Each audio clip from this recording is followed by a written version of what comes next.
people and companies who are making a positive contribution to the world. This show will help you learn how to apply success principles in every area of your life so that you can make the most out of your skills and talents and accomplish more of your goals. To find out more about the show, please visit www.journeytosuccessradio.com.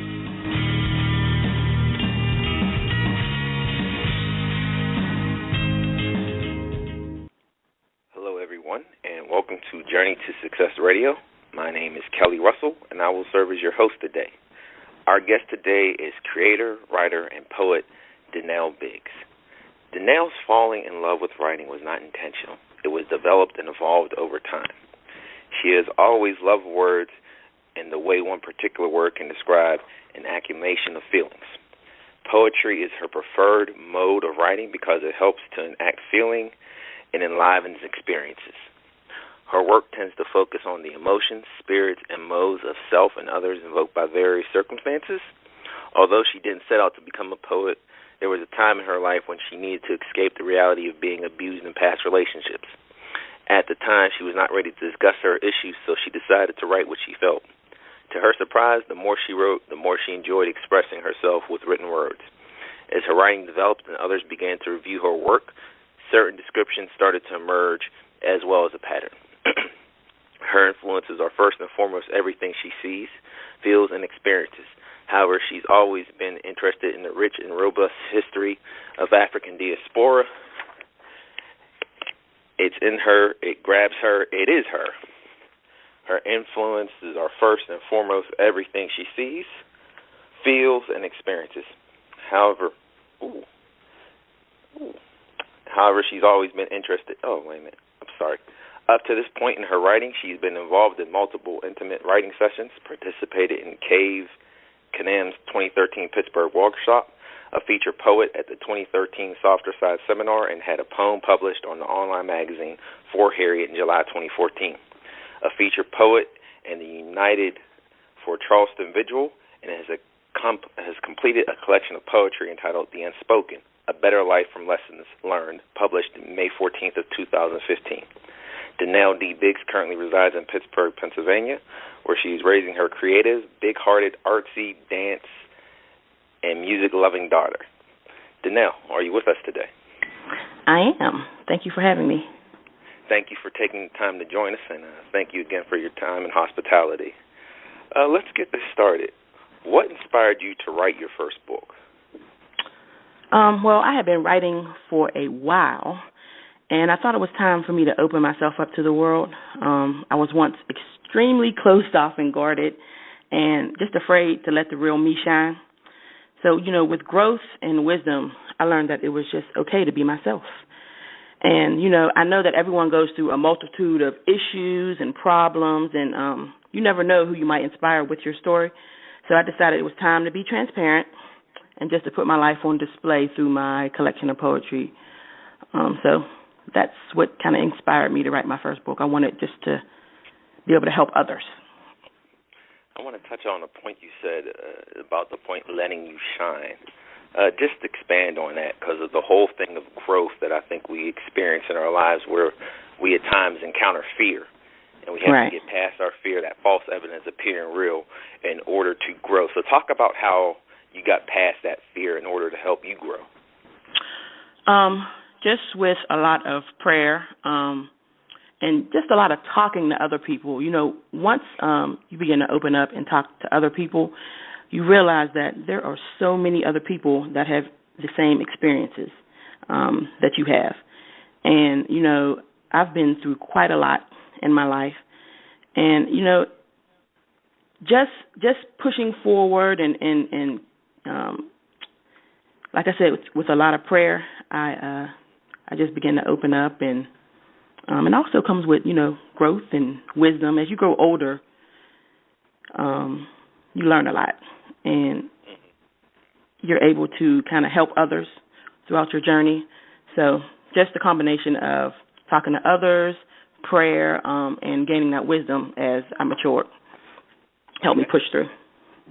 All right. There's nothing wrong with that. I think at all points, sometime in our life, regardless of individual's religious affiliation, the deeper religious, or I should say, the better way to put it is the deeper, more religious belief you have in yourself or in an entity. I believe in God, so I truly believe in the power of prayer and how that can help you deal with and get through some things and get over some things and just help you experience a better you. So I absolutely agree with that point. Oh yes. How did you come? I want it to be like amen. How did you come up? Sorry. How did you come up with the title of your book? The title came about because I was writing about my life and the situations I had been in, but my poems didn't have a voice because I wasn't sharing them. So that's where the Unspoken portion of the title came about. The second part, A Better Life from Lessons Learned, to me is pretty much explanatory. It says that I'm a better person because of my experiences and am able to talk to others about what I've been through. And now when you talk with others, how receptive are you? Like, what type of groups or individuals do you talk to, like women's groups or, up to this point in my life, it's pretty much been just like one-off conversations. So like conversations with my friends or conversations with friends of family or people I've gone to church with, people I've known for a very long time but had no idea that they've gone through some of the experiences that I've gone through. So, I mean, it hasn't been really like women's groups, or it's just, just one-off conversations that I've had with other individuals. Okay. And sometimes those one-on-one interactions can be some of the more powerful conversations that right. Speaking to a group, because you get more of a time to develop a deeper connection with that individual as exactly. well. Exactly. Question: if you had to do it all over again, what would you change anything in your latest book? Actually I wouldn't. I believe that things happen as they should as far as timing is concerned. My book was released at a time when I was absolutely ready to reveal myself, my true self, and all of my experiences. As far as the content in the book, I would also keep it the same because I believe in authenticity, and I try to be as genuine and real as possible in my book and through my poetry.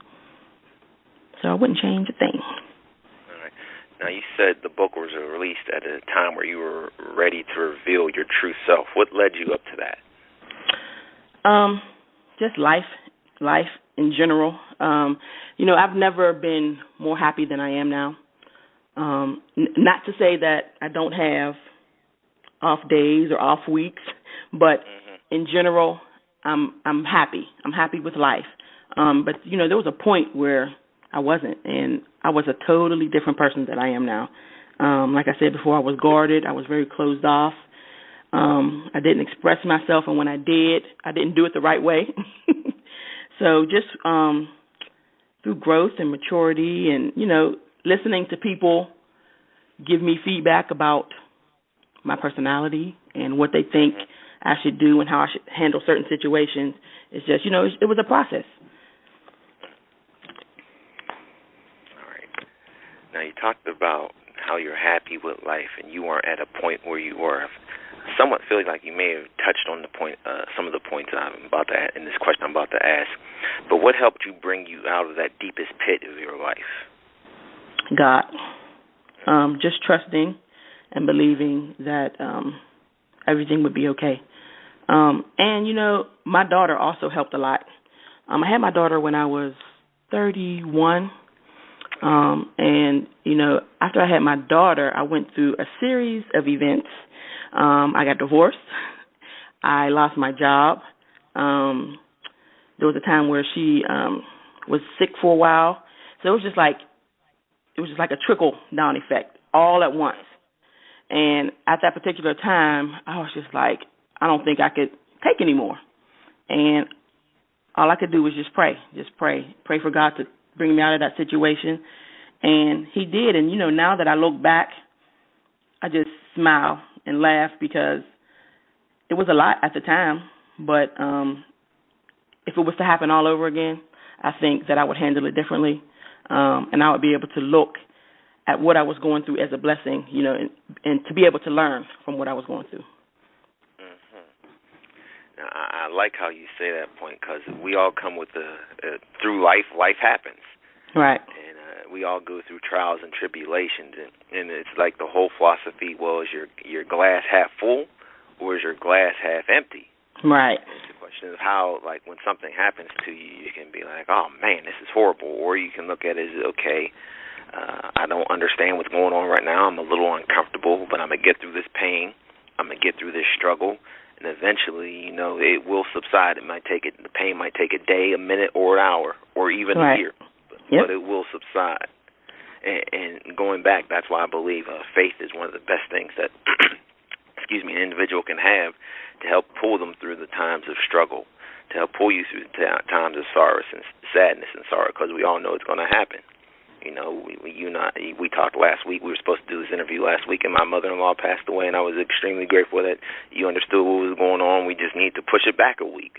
Right. So, that's when, while we're going through life, the unfortunate thing is that life happens, and it's just a question, right? How are you going to deal with that? Right. I thought you were going to expand on that a little bit more. Well, life does happen. And you're right. You can look at it as either your glass empty or your glass full. Now, when I was in my early 30s, I would have looked at life as my glass is half empty. But now I look at it as my glass is half full. My daughter, like I said, she helps me through a lot. She's only 7, and she doesn't know that she helps me through a lot, but she's very, very positive, and she helps to keep me grounded. And I know that I have a responsibility to take care of her. So I know that when I'm down, she can tell that I'm down. And so I have to get myself together, and not even really put on a front, but, I talk to her. I talk to her about what's going on in my life so that she can be prepared when things happen, and she'll know how to deal with it.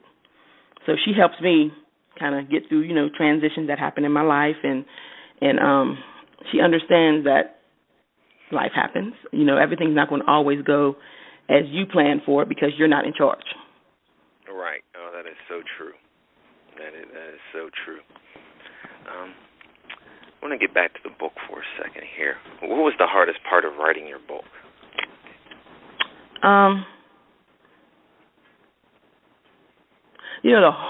The hardest part of writing my book was actually stopping myself from continuous editing.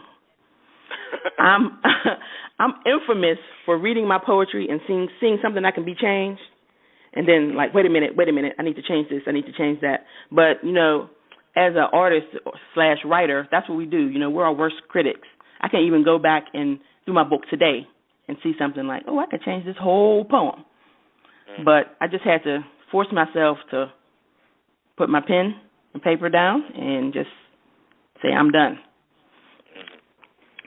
And it's funny because when you said continuous editing, that's why I started to laugh. I know for myself, it could be something as simple as sending an email, right, to somebody. Okay, you start wordsmithing it like you seriously need a red pen to correct every little thing. Okay, let me make this a little more plain. And then, okay, I can make this point. I can take it. This is a little too wordy. Let me just get to the point here. And it's right. Okay, you go over it once. Make sure everything is grammatically correct, and it's okay, something, just hit send. Just hit send. Right.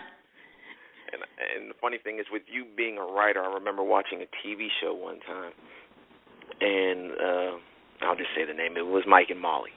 And Molly was writing her book, and she just kept talking about how it needed to be edited, And, her husband, Mike, happened. It's something, forget this.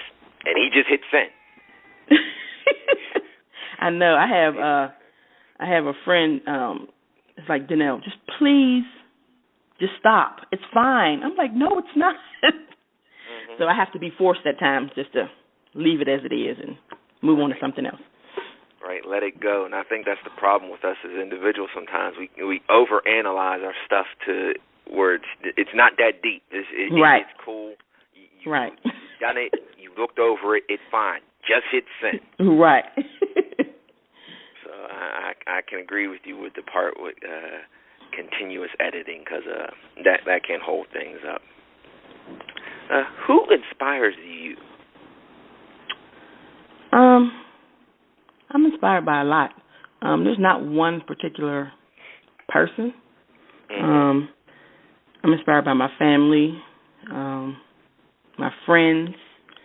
I can be inspired by something as small as a flower, a bird that I see. Music inspires me a lot. And just my surroundings. My surroundings inspire me. Everything I see, hear, feel, I'm inspired by quite a lot. Okay. Now it's funny you say music inspires you. I happened to look at your YouTube channel, and I saw you were doing some poetry in the church, and you were also singing as well. So, very nice voice. Thank you. So who are some of the artists that, like, since you said music, what are some of the artists within their lyrics that really inspire you or help you to, or you hear them, you're like, I can relate to that, I've been through that. Or you know who I love? An idea to write a poem. Yeah, so who do you I love Jill Scott. Okay. I love Jill Scott. I love Donny Hathaway. I like a lot of older artists, Nina Simone, Billie Holiday. So, my music tastes are very, very wide. I love all types of music. But I think Jill Scott, she might be one of my faves. Okay. Nothing is wrong with that. I happen to like Jill Scott. One of my favorite songs from her is So Blessed. Oh, yeah. That's a good one. So not only who inspires you, but, like, what gives you inspiration in regards to, like, what books are you reading, maybe CDs you're listening to, or maybe even YouTube videos that you watch and listen to help inspire you or give you inspiration for your day? One of my favorite books is The Alchemist by I can never say his name right. Paulo Coelho. That book is, I've read the book probably 6 times. And the book just gives me inspiration because it inspires to just be your true self, to go back to the root of what you love. And that book is just powerful. And if, you haven't read it, I would just encourage you to get it and read it and, analyze the book. I like Kimberly Lawson Roby. She's a very, very good writer. All her books are extremely written well. Every time I get a book of hers, I read it in a day. And she has a slew of books. There's a lot of different writers that inspire me, but I would say by far The Alchemist is my favorite. What about CDs that you might listen to, or any YouTube videos that you watch for inspiration as well? I don't watch YouTube videos as much, but as far as CDs, I would say Jill Scott. Her last CD, I can't remember the name of it, but the last one, she had a CD that came out yesterday, but the one before that, that CD actually gave me a lot of inspiration. As far as writing is concerned, helping me kind of tap into my creativity as being a woman, and kind of, bringing that out and, let me express myself. Okay. If you were talking to a young person, let's say a teenager, who wanted to go into writing and poetry, what advice would you give them to help them to get on the path of becoming a poet or a writer? I would just tell them just to keep writing. Writing can help you get through many, many experiences, especially if you're not ready to, voice those experiences. I would tell them to keep writing and don't stop writing. And when you write, don't hold anything back. Just to pour all of your feelings and emotions on that page until you feel a release. And then when you're ready to present that present your writing to the world, then you go ahead and do so. Nobody can tell you when to do it or how to do it. It's all up to you. I like that. Keep writing and don't stop, and when you're ready to present it, you go ahead and present. It's like one of those things. One of my favorite speakers I like to listen to is Les Brown, and he's like, I'll talk about leap and grow your wings on the way down. So I like how you say, when you're ready to release it, just go ahead and release it. Right. You'll learn from it right then and there. And let's talk about some of the events that you've been involved with here in the Pittsburgh area. There was the Cave Canums workshop, and then you were also a featured poet at the Softer Side seminar. How did you get involved with those activities? Well, the Cave Canum workshop was actually brought to my attention. Say it again. I was just saying I completely butchered that. Oh, that's okay. The Cave Canum workshop was brought to my attention by a friend, and all I did was submitted pieces of my work, and they reviewed it, and I was accepted. And that workshop actually changed my writing career. Before I went to that workshop, I was so afraid to share my work because I was afraid that nobody would like it. I was afraid of the criticism that I would receive from my work, but it changed my whole perspective on writing. In the workshop, we actually critiqued each other's work. I received very, very good feedback. I made lifelong friends. So that was a turning point in my writing career. And one of the students in that particular class is the owner of Softer Side Seminars. So she invited me to come and be a featured poet during her seminar that same year. I've also been involved, and I was involved in the United for Charleston Vigil earlier. I think it was last month before last. South Carolina shootings, correct? Yes. So I was a featured poet at that actual vigil. I was a featured poet at Macedonia's Community Day this month, and I have a few upcoming events this month, next month, next year. So I'm looking forward to all of them.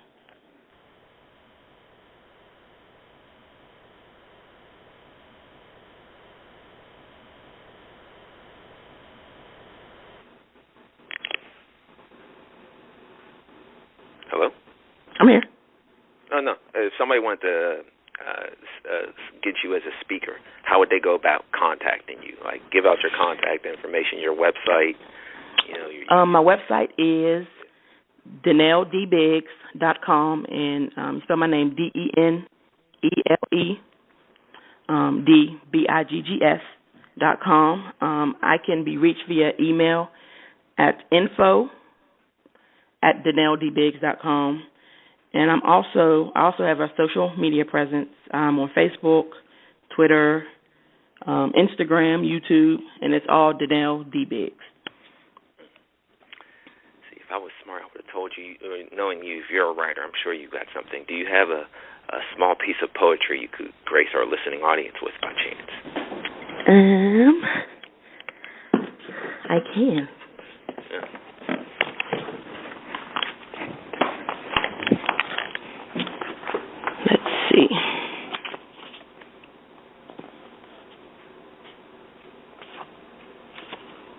So I am going to do something called the healing process.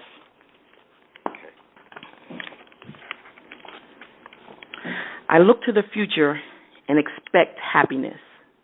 Love will greet me with open arms and wrap me tight in its midst. My life will be complete as I journey to learn myself again and love the miracle that has been granted to me. Family and friends will be there to depend on. I will not move forward with nervousness in my heart, but with an outlook of expectancy and openness.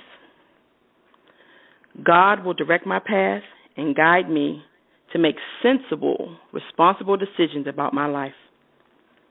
I will love me because I cannot love others without loving me first.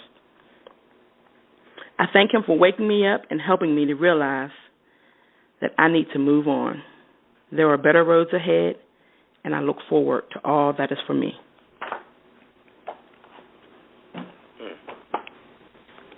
I like it. Thank you.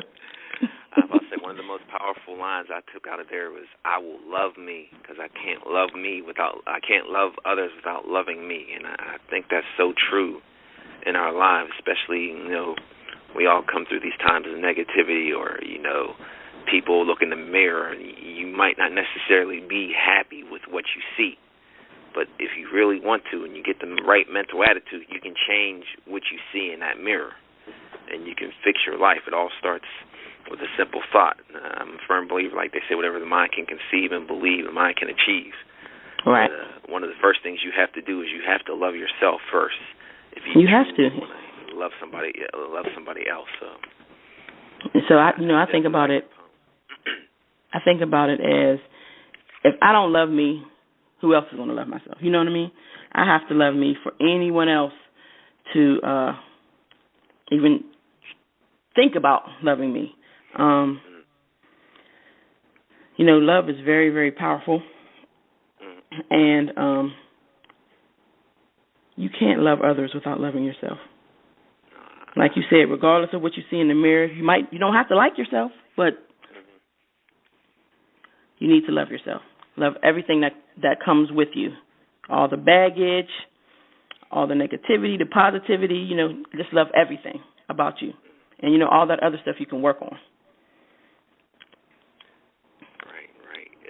I have a statement times, if I can't, and it's a funny statement in regards, like, if I can't laugh at myself, who can I laugh at? So right. Take that whole, if I can't love myself, how can I love others? So I am with you there. I know I asked you about the book. Was it self-published, or did you work with a published company on that, or how did you go about doing that? I worked with a publishing company. I worked with Super Pullins Publishing. I have a friend. We've been friends for over 25 years. He's part owner of the publishing company and has helped me tremendously with this book. So, yes, I worked with a publisher. I'm the type of person that I just want to write. I don't want to get into all of the details with publishing. I mean, I want to know what's going on, but I don't want to do it myself. So I just want to write, so I let them handle it. And kind of, gave my input on my book, how I wanted it to be formatted, what I wanted the cover to look like, the back cover. But other than that, I let them handle everything. Okay. And in regards to, granted, I know you had the friend there, but what could you say was probably outside of that the hardest challenge in regards to dealing with the publishing company? Just entrusting them with my work. This is very, very, very dear to my heart, because in my collection of poetry, I'm very, very transparent. So I didn't want anything to be changed. I wanted my book to be laid out as I had sent to them. So, it's hard I figured it out, but it's hard working with a creative because we have specific ideas that we have for our book, and sometimes it's not what the publisher is envisioning. But right. As an artist, you have to stand your ground and be true to your work and yourself, and let them know, hey, this is what I want, and I need you guys to figure out, how to make that happen. So, the hardest part was entrusting them fully with my work and having faith that it will come out the way I wanted it to. Right, somewhat of a letting go, just a little bit, and just right. Just letting go, and like I've done the work. At least I've done the writing, I should say. And it's your guys. It's your job to assemble this. But right. I trust you. You were just a little uncomfortable because you. Right. As an artist, you want to be in control. I want to be in control of my work, and I did. I had to let go and trust that everything would be okay. Right, and just not as an art, but that's one of those things. Like in life, it's like my first plane flight wasn't until like I was 23. It's just I never flew because it was one of the things. If something happened, I'd rather have control of my life. But right. Flying, it's like, hey man, this is nothing. It beats driving sometimes. It really does. So get you there faster. I understand where you say you want that control. Right. I definitely think we need to get your voice out to some younger high school kids and middle school kids, because just from your poetry and a few of the things I've seen on YouTube, I think there's definitely more people that need to hear your voice. I know you've got a story to tell, and the world needs to hear it. Thank you. I would love to be able to speak to the younger generation. I would love to be able to do that and let them know that it's okay to be you. That they are enough to push through fear and desire more for their life. And just, to break the chain of anything that's deemed a hindrance in their life. And like I said, just to know that they are enough just as they are. Right. I agree. We've all been kids before, and we've all had to overcome certain things. So if we can have other individuals along with us. Here's an interesting question. What it's needed. Why? Oh, I'm sorry. Go ahead. I'm sorry. I said it's needed. Yes. Yes, I definitely agree. I got an interesting question. What would you consider to be your why? What always motivates you, drives you, inspires you?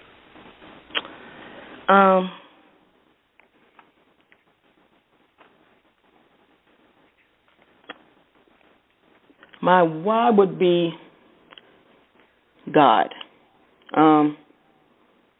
Because, without him, none of this that I'm doing would be possible. He has given me a wonderful gift, and I intend to use it to the best of my ability. Without him, I wouldn't be on the phone with you right now. I'm able to be a great friend and a good mother, daughter, sister. So, God, He allows all of this for me, and I'm so thankful that I'm able just to be here and hopefully be able to inspire others to just live an authentic and transparent life. All right, nothing is wrong with that. And I think that is a very good point as we get ready to wrap up here. First, I want to thank you again for your time here. I've enjoyed everything I've heard. I've enjoyed hearing a piece of your poetry and just learning more about you. And the Unspoken, A Better Life from Lessons Learned. Since that first book was published just a few months ago in May of 2015, when can we expect to see the second book? Well, I am still working on writing my second book, and still working on ideas. I don't start writing a book with a particular idea in mind. The idea comes from me actually writing. So, throughout this process, I'm still writing and coming up with a few ideas of what my next book will be about. So I can't give you a hard answer, but I'm still writing, and hopefully it'll come soon. It's in work. It's in work. Okay. And I know you gave out your website information earlier, but off the top of your head, do you know about your next speaking event that's coming up soon? My next speaking event is I have a small poetry group that I am doing at the end of August. So I'm going to go talk to a small group about my book and sign some books for them. So it's towards the end of August. And I think it's through Softer Side Seminars. Okay. The ones that you mentioned before. All right. And actually, I happen to find it here. On August the 27th, from 6 to 7:30. Yes. Small poetry group happening. Right. You know what? I also am participating in an open mic poetry reading on August 18th with the City of Asylum. Okay. All right. And since I'm on it, just give your website information one more time. Okay. Individuals want to reach out and schedule you as a speaker. Okay. My website information is Denele D. Biggs, and that's DENELEDBIGGS.com. All right. Well, Denele, I want to say thank you so much for taking some time today to spend and let people know about you and learn about you and hear that voice that is within. Continued success in your writing and singing and speaking as well, and all that you do. Enjoy your time with your daughter and your family, and keep being the authentic you so we can keep learning more about you, because you have a powerful voice and story to share. Thank you so much. I really, really appreciate it. Thank you for having me. Oh, no problem. You have a good day, and I'll be in touch shortly. Okay. Thank you. Bye-bye. Bye. Thank you for listening to this episode of Journey to Success Radio. If you or anyone you know would like to be interviewed for the show, email Tom at tom2tall.com for details.